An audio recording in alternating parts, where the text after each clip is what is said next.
ต่อไปไม่ต้องมาเทให้ไปเรื่อยๆเรื่อยๆ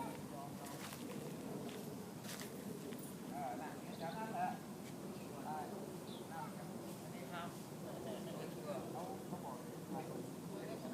โอ้ยเดี๋ยวขอลูกอีก2 นาทีนะเดี๋ยวจะวิ่งตาม มองไกลไว้นี่ประกาศ ว่าหลานอยู่ข้างในลุงไปอยู่นอกรั้วเลย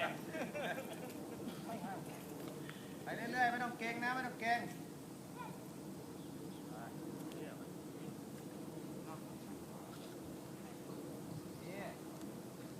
มองไกลไว้มองไกลไว้ถ้ามันโค้งดึงสู้มันดีเดี๋ยวนั่นไปเรื่อยๆมองไปนั่นแหละเสียงน่ะ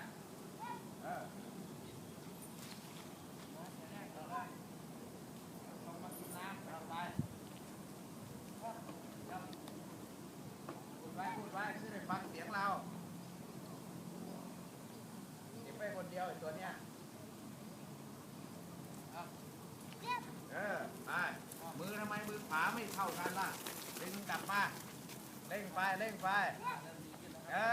นั่นแหละน่องอัดเข้าไปดี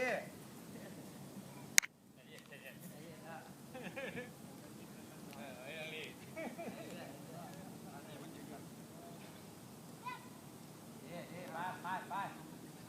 อัดต้องนั่นแหละเขียนไล่เข้าไปเขียนต้องสั้นมัดมือเข้าไปเรื่อยๆช้าๆทีละข้างหน้านั่นแหละครับ